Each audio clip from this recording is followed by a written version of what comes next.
This bulletin proudly brought to you in association with Alex Campbell's Menswear.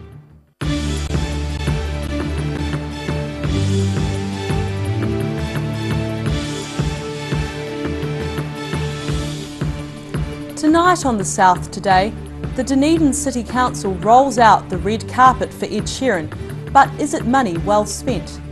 An advocacy group holds nationwide candlelight vigils for prison suicide. And debate continues around the multi-million-dollar redevelopment of Invercargill CBD.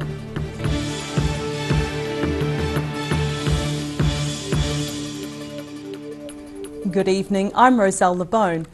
The Dunedin City Council is placing a $160,000 bet that an English musician's visit will be a money spinner for the city. Highly successful songwriter Ed Sheeran is playing 3 dates at Forsyth Bar Stadium, and the DCC is laying on a welcome fit for royalty. In a DCC planning room, Council General Manager of Community Services Simon Pickford and Enterprise Dunedin's Sarah Bramhall pore over the Ed Sheeran files.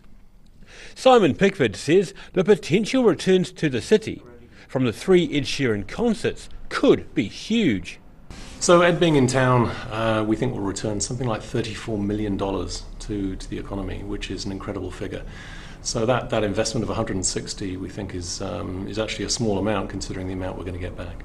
Among the younger generations, hashtagging something means it gets more traction in the social media world.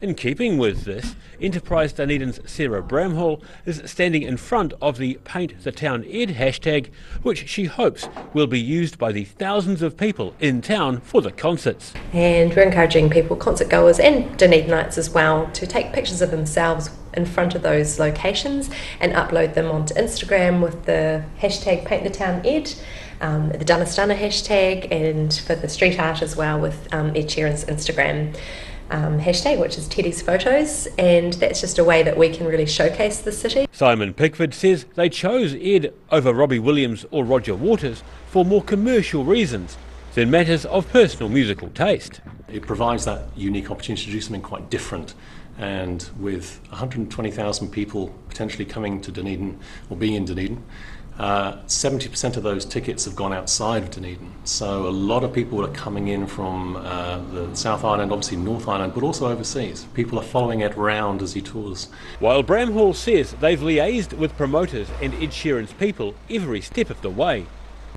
One of the ideas that needed to be signed off was a large painting of Ed Sheeran in Dunedin's Bath Street, just up the road from posters advertising the singer's visit. Simon Pickford says many council departments are involved with Operation Ed, with many staff involved. It's across multiples. I mean, you're talking, 80 odd people who, plus the regional council. So when you look at all of those, then it's a significant amount of investment. There are still some tickets available for Ed Sheeran's last show on April the 1st. Daryl Baser, The South Today. A house fire in Greymouth had occupants fleeing for their lives early this morning. The blaze engulfed an old rented home in Greymouth's Buccleuch Street in the early hours. A young couple with their 7-week-old baby plus a flatmate managed to get out safely with some clothing but lost everything else in the fire. They were not insured. The Greymouth Volunteer Fire Brigade extinguished the flames, but 3 hours later, strong winds fanned embers into a second blaze. 40 firefighters from 5 different brigades were called on to bring the flames under control and prevent them spreading to neighbouring houses. A vigil was held at Dunedin's Octagon last night in memorial of Kane Morell and other prisoners who have committed suicide. Morell died this February while in Christchurch Men's Prison. Vigil organisers People Against Prisons Aotearoa want to see an end to solitary confinement. 18-year-old Kane Morell took his own life on February the 3rd, 2018, while in solitary confinement at Christchurch Men's Prison. His death was one of the reasons candlelight vigils were held in Auckland, Wellington, Christchurch and Dunedin last night.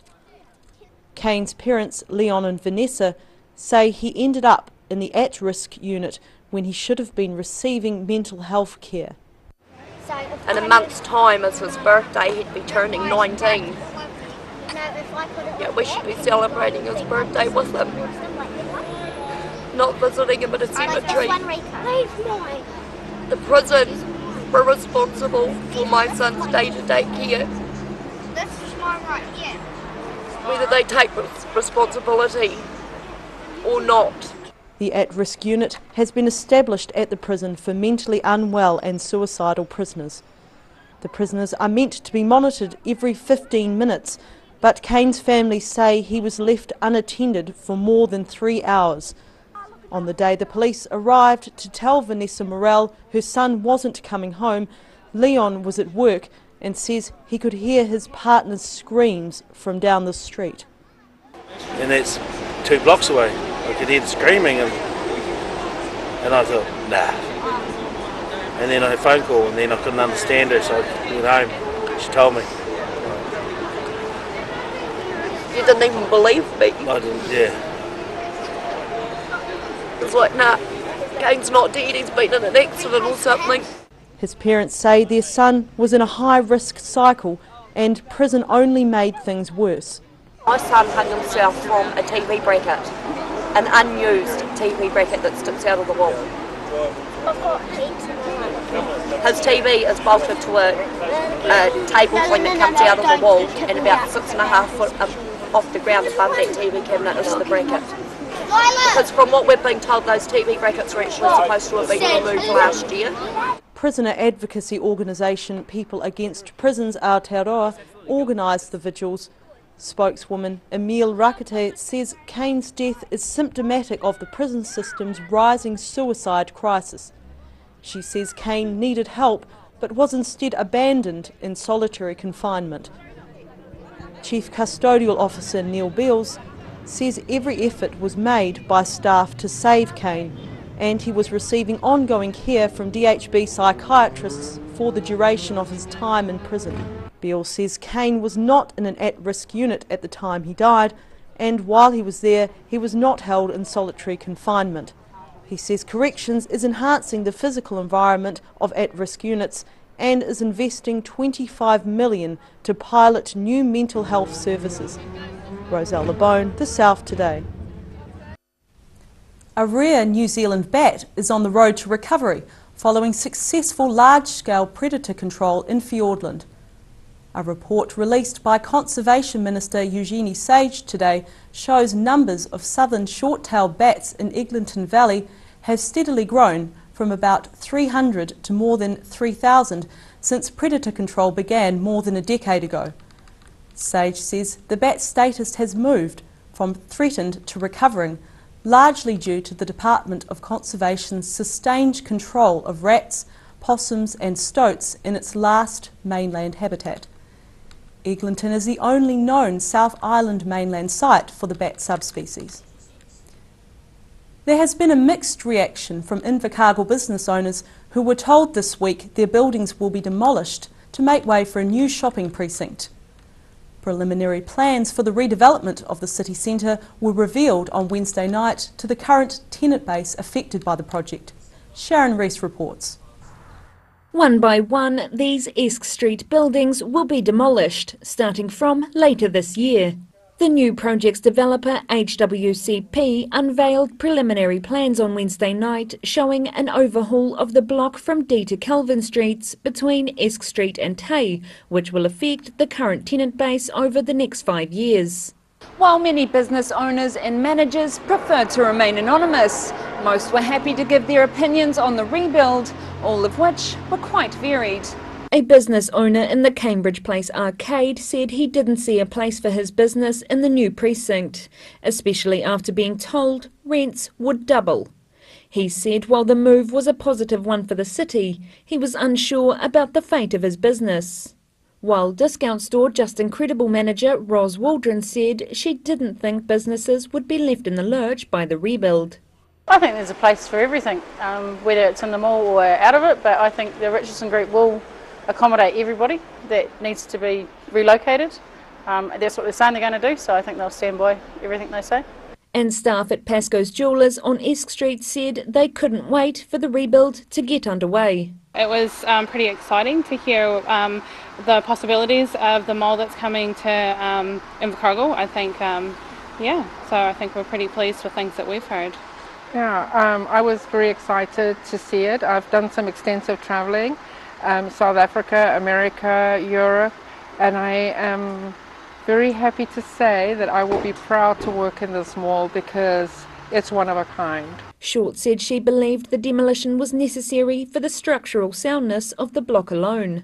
After viewing video footage of the structural integrity of the buildings, I would say that it is to the benefit and the safety of the people that this demolition takes place. The overall feeling from tenants was that they wouldn't make any major decisions until HWCP provided them with more information. Sharon Rees, The South Today. Still to come on The South Today, there are mixed opinions on the upgrade of Queenstown's Mall, and we take a look at the Regent Theatre's Anything But Books sale.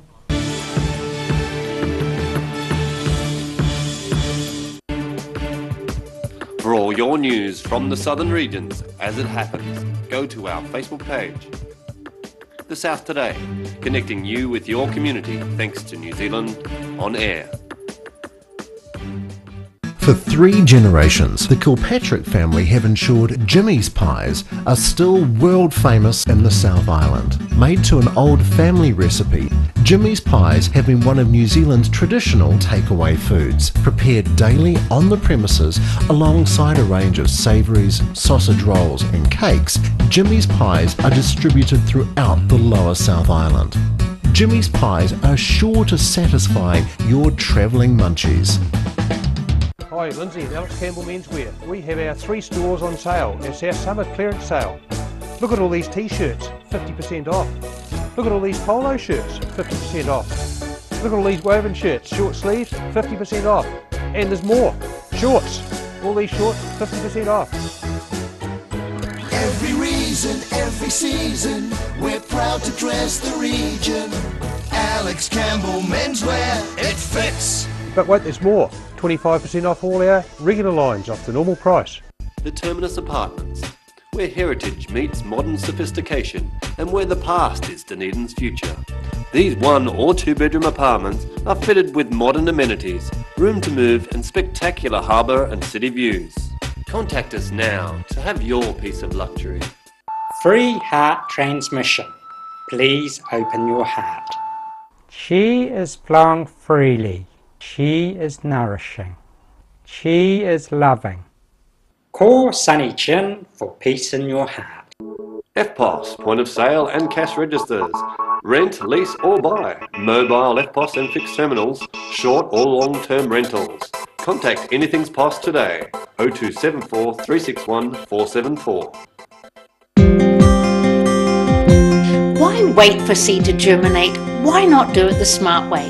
For instant results, call Ready Lawn today, or for more information, go to readylawn.co.nz.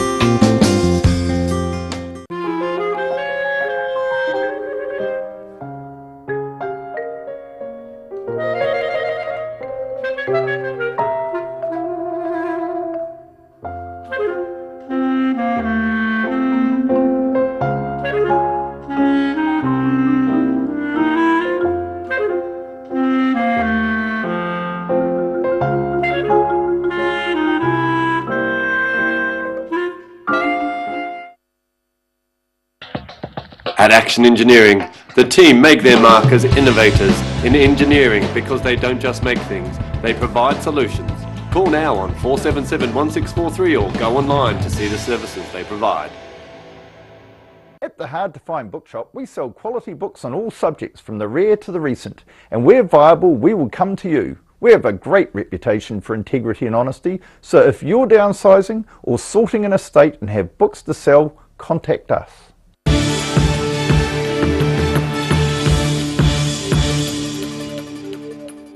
Welcome back. Signs have been placed warning against swimming at Lake Hayes following water quality tests. Tests this week show the presence of cyanobacteria in the lake has increased significantly since last week, with water sampling on Monday showing a reading of 11.4 millimetres per 3 litres. Cyanobacteria scums are particularly prevalent at the Mill Creek campground area of the lake.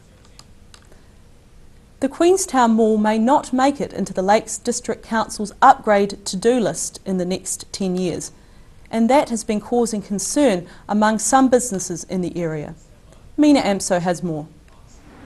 The Queenstown Mall is somewhere every visitor to the town visits at some stage. The pedestrianised strip is in the heart of downtown Queenstown. However, Tracy Poole, the manager of the Ballarat Trading Co. and other restaurants in the mall, says it needs some upgrading. The reason being is this is the most photographed street. It's not beachy. You can see the lake. You can't see it from any other street in town. She can't understand why the Queenstown Lakes District Council wouldn't prioritise an upgrade within the next 10 years. I kind of just went, really? Seriously, really? When we're a tourist industry and it's about the photo, it's about the opportunity, and then they say, well, we're going to put money into other places that don't have the view. Why do it? The council's 10-year plan, made public this week, spells out how the council is likely to spend some $385 million on projects like upgrading the CBD. However, the Queenstown Mall didn't make the cut. When you're starting to talk about that sort of money, and when you're starting to talk about individual businesses here having rates increases between 19 and 30%, that's concerning, because there are some business models down here, small cafes and small business owners, that would look at that and say, well, we can't afford to pay that, we're going to move out of the town. And Wild says the council can't afford to do all projects without the government's help. This is in the national interest, in the national tourism interest. Queenstown's at the forefront of the tourism industry, and so if you look at it that way, we'd be saying, well, some taxpayer money from the nation needs to go into this. Queenstown Mayor Jim Bolt has been lobbying the government for help with the infrastructure since being elected in 2016. Clutha Southland MP Hamish Walker says the mall upgrade is a prime-time opportunity for Bolt to put more pressure on the government. I think it's a perfect opportunity for the council to apply for the new $1 billion fund. 61 million of that was announced last week. Understand who we are. We're a tourist industry. Public consultation on the draft 10-year plan starts on Monday next week. Mina Amso, The South Today.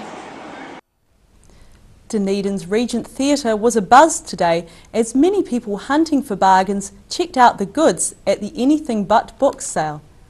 As the title suggests, there was not a book in sight, but Daryl Baser went to see what was on offer. The annual Regent Theatre Anything But Book sale began at noon with a stampede of near-biblical proportions, according to coordinator Kathleen Wallace. Bedlam.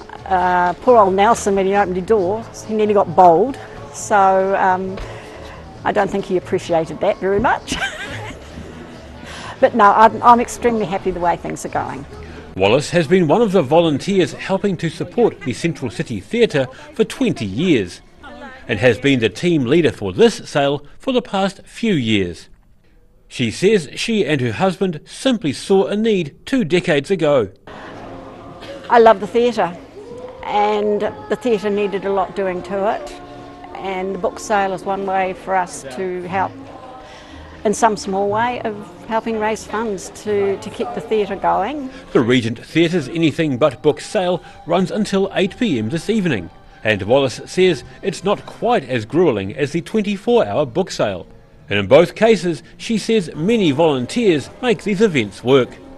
Funds from this year's sales are earmarked to replace an ageing velvet curtain with a water curtain. Daryl Baser, The South Today.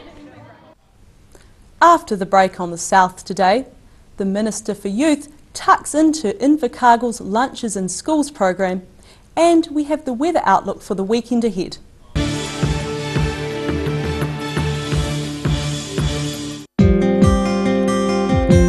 Why wait for seed to germinate? Why not do it the smart way? For instant results, call Ready Lawn today, or for more information, go to readylawn.co.nz.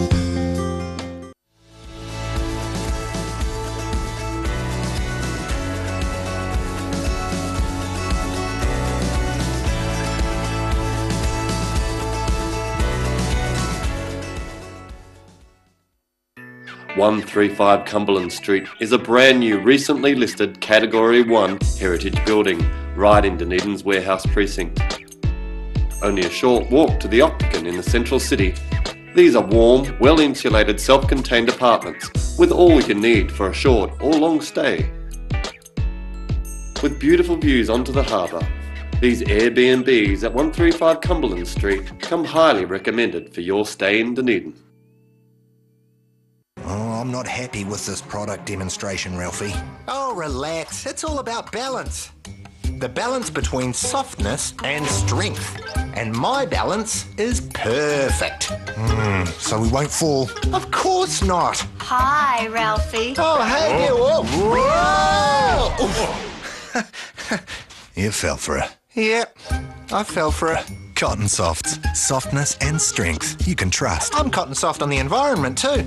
Garrador Dunedin, delivering quality stylish garage doors in Dunedin for over 15 years. New doors, replacement doors, repairs and maintenance are all part of Garrador's quality service. Garrador Dunedin offers a full range of modern quality doors to suit any home. Come visit the team at 553 Kaikoura Valley Road. Visit www.garrador.co.nz or call us on 488 5676. Hi, Lindsay and Alex Campbell Menswear. We have our 3 stores on sale. It's our summer clearance sale. Look at all these t-shirts, 50% off. Look at all these polo shirts, 50% off. Look at all these woven shirts, short sleeves, 50% off. And there's more. Shorts. All these shorts, 50% off. Every reason, every season, we're proud to dress the region. Alex Campbell Menswear, it fits. But wait, there's more. 25% off all our regular lines off the north.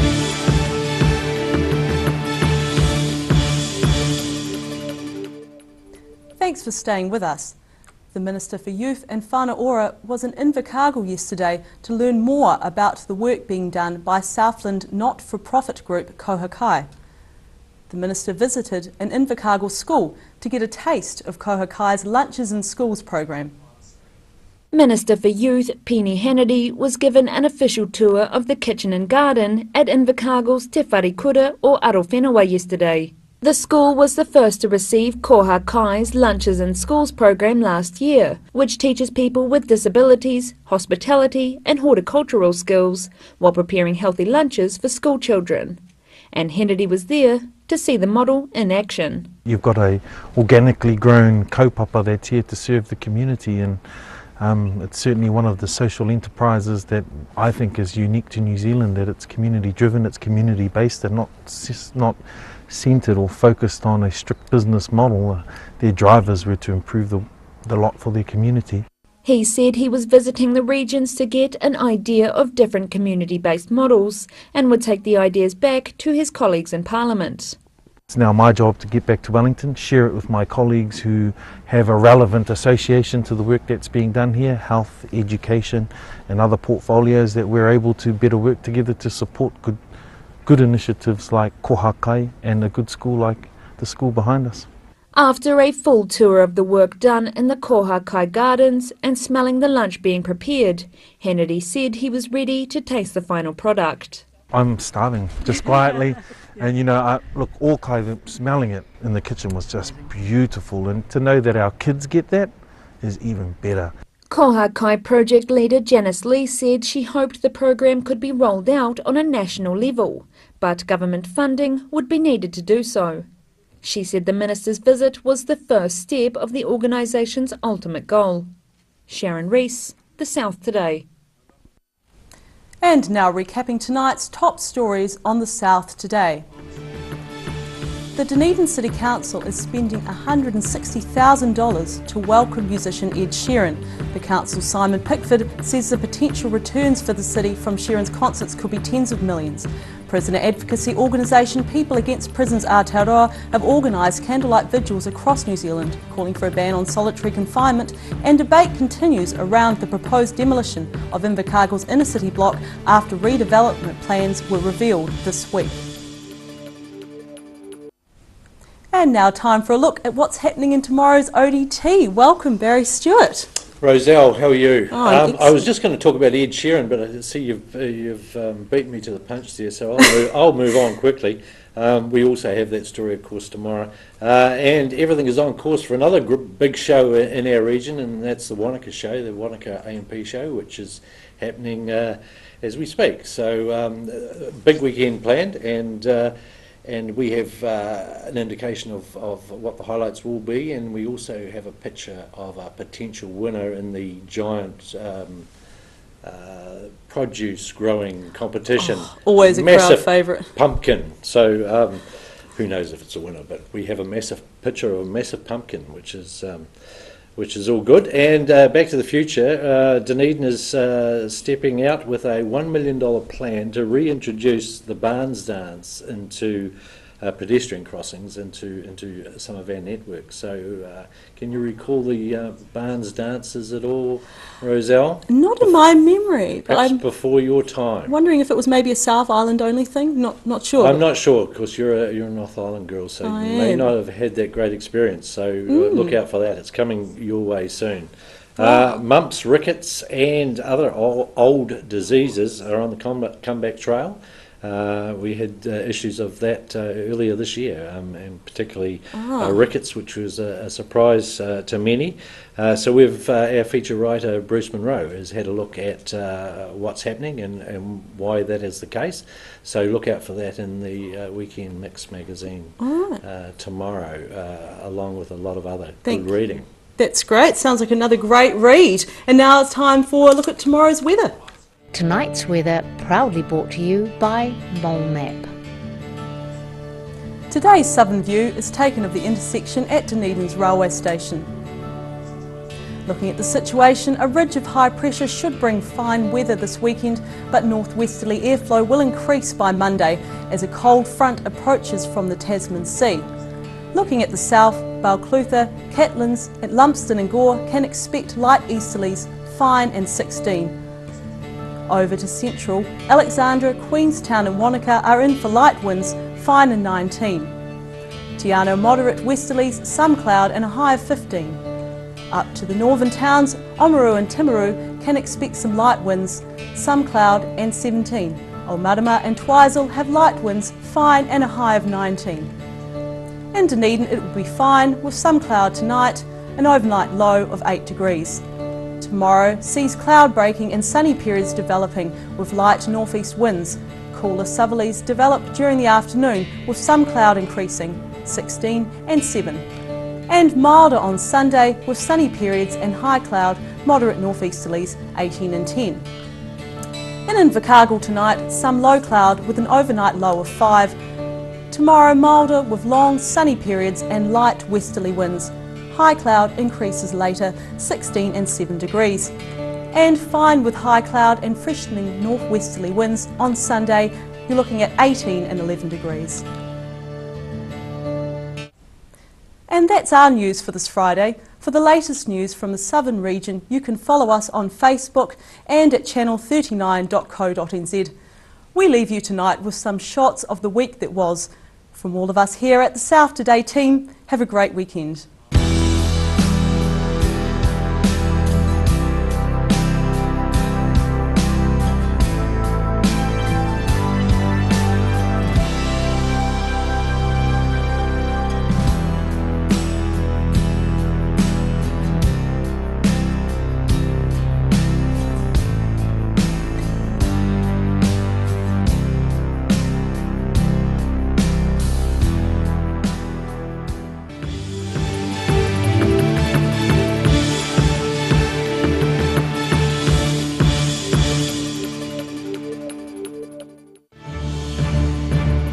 This bulletin proudly brought to you in association with Alex Campbell's Menswear. Supporting local content so you can see more of New Zealand on air.